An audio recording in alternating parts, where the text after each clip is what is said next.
Good morning. இன்றைக்கி நம்ம Monday நடந்த ஹேப்பனிங்ஸ் தான் பார்க்க போகிறோம். எப்போவுமே மண்டே ரொம்ப பிஸியான டேயாக தான் இருக்கும். ஏன்னா முதல் நாள் லீவாக இருக்கும் இல்லையா, அந்த டே பசங்க வீட்டில் இருக்கிறனால ரொம்ப வீடை பார்க்க முடியாத அளவுக்கு பண்ணி வச்சுருவாங்க.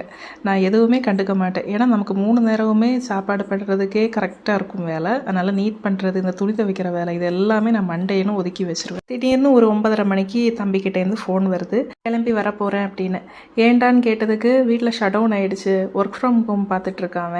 ஸோ கண்டிப்பாக அவனுக்கு இன்டர்நெட் கனெக்ஷன் வேணும். இங்கே வீட்டில் ஒய்ஃபை கனெக்ஷன் இருக்கிறதுனால சரி நான் வரேன் அப்படின்னு சொல்லிட்டான். சரி வா வேலையை பாரு அப்படின்னு சொல்லிட்டேன். தம்பி வந்தாலே ஒரு தனி எனர்ஜி கிடைச்ச மாதிரி தான். அவனுக்கு என்னத்தை செஞ்சு கொடுக்கலாம் அப்படின்னு தான் மனசு இது பண்ணிகிட்டே இருக்கும். அவன் திடீர்னு வந்ததுனால என்ன செய்கிறதுன்னு எனக்கு தெரியலை.